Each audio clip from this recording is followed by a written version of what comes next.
হ্যাঁ মিরাজ ভাই, পাকিস্তানের সাথে খেলতে যাইতেছেন, রিভিউ পাইলে করবেনটা কি? আর ভাই এটা কেমন প্রশ্ন? রিভিউ পাইলে রিভিউ নিমো, আউট হয়েছে কিনা এটা দেখবো আগে। মিয়া কি যে বলেন। মিরাজ ভাই, আপনার সিদ্ধান্ত সেরা সিদ্ধান্ত। আমি চাই রিভিউ পাওয়ার লগে লগে আপনি রিভিউটা লয়ে নেবেন, আর কারো কথা শুনবেন না। আপনি অধিনায়ক মানে আপনি রিভিউ নিতে পারবেন। বিজয় ভাই, মিরাজ তো অধিনায়ক, রিভিউ নিয়ে নিব, আপনি কি মনে করেন ভালো হইব বিষয়টা? আরে ভাই, মিরাজের রিভিউ লয়ে কি কমু? আমি বিসিবিরে কইছি আমার লইয়া যা চলতেছে এগুলো একটা রিভিউ করেন, হেরা এই রিভিউই করে না। কি যে কইতাম এদেরকে। যাই হোক, মিরাজ যেহেতু অধিনায়ক, সে রিভিউ লইলে কিন্তু আসলে আউট হওয়ার সম্ভাবনা সবচেয়ে বেশি থাকবো। আশা করি সে সাকসেস হোক, সেটাই প্রত্যাশা করি। আর পাকিস্তানকে হারাইয়া একটা মজা মাস্তি করুক, পোলাপান একটু খেলতে পারতেছে না, বুঝতে পারছেন তো? আরে বিজয়, তুই টেনশন করিস না, ইরানের লগে ঝামেলা বাধাই দিছি। ইরানের কইতাছি রিভিউ কর, আবার চিন্তা ভাবনা কর তোরা যুদ্ধ করবি কি না। এটি তো রিভিউই নিতেছে না বেটা, কি যে একটা বিপদে আছি। হ্যাঁ ডোনাল্ড ট্রাম্প কাকা, এই যে নেতা নিয়াহু, হেতারে তোমরা এত সাপোর্ট দাও, হেতার উইকেট বলে পড়ে গেছে, ঘটনা কি সত্যি নাকি? আরে বিজয় কি কস, এই জামান নাই হেতার উইকেট কেমনে পড়ে? হেতে মরি গেলেও তো হেতের উইকেট জিন্দা রাখবো আমরা, এই আইডিয়া চালাই দিমু। হৃদয় ভাইজান, বিশ্বকাপ খেলতে পারছেন না, এখন পাকিস্তানের লগে ওডিআই সিরিজ, কি অবস্থা, জিতবেন নি? আরে ভাই, বিশ্বকাপে আমরা খেলছি না কেন এটা সবাই জানে। বাংলাদেশের মানুষজন চাই নাই আমরা খেলছি না, জনগণ চাইতেছে পাকিস্তানকে যাতে আমরা হারাই দিব আশা রাখি। সাপোর্ট দেন আপনারা, সাপোর্ট দিলে সাপোর্ট পাবেন। এ বেটা হৃদয়, সাপোর্ট চাইলে হইব? সাপোর্ট পাইতে হইলে পারফরমেন্স লাগবো, পারফরমেন্স কইরা বাংলাদেশের সাপোর্ট লইতে হইব, বুঝছ? আমার মায়ের জামাই ক্যাপ্টেন, বুঝতে তোকে স্টাম্প টুস্টাম্প ভাঙ্গে লাগবো রে। আর আফ্রিদি ভাই, আমি ক্যাপ্টেন, বুঝছেন নেই?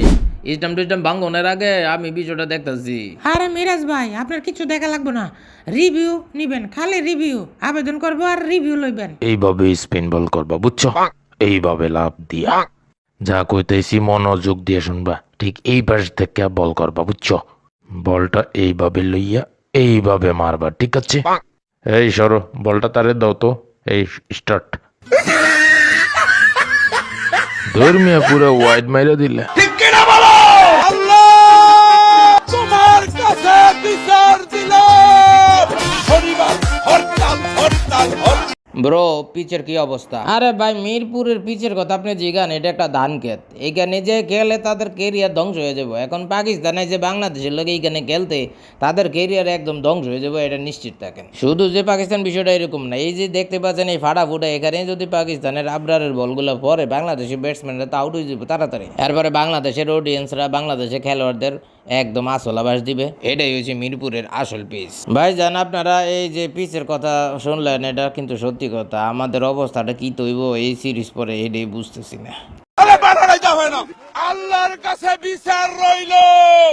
আমাদের সাথে আছে বাবর আজম। বাবর আজম ভাই বাদ পড়ছে বাংলাদেশ সিরিজ থেকে। আচ্ছা বাবর আজম, তুমি যে বাদ পড়ে গেলা, আসলে তোমার কাছে কেমন লাগতেছে? কি করবা এই সময়টাতে? আরে বাদ পড়ছি তো ভালো হয়েছে, অনেকদিন সময় পাইতেছি না ফ্যামিলিকে সময় দিতে, পাশাপাশি ফ্যামিলি থেকে প্রচুর প্রেশার দিতেছে বিয়ে করার জন্য। এই সময়টাতে বিয়ে শাদী কইরা সব কমপ্লিট করে এলাম। सब जानता हूँ। ওরে সিটার।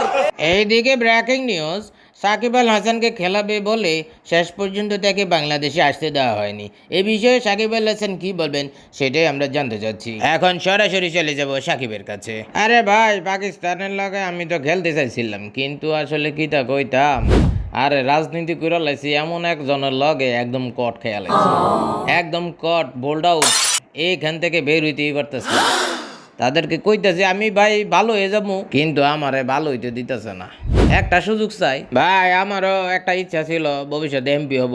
আপনার দেখা দেখি পথে আমরা যাব, কিন্তু আপনারা যে কট খাইছেন সেদিকে যাইতেছি না। আপাতত পাকিস্তানের লগে খেললে লই, তা করে হারাইতে পারলে তো বোনাস, একদম ঈদের আগে বোনাস।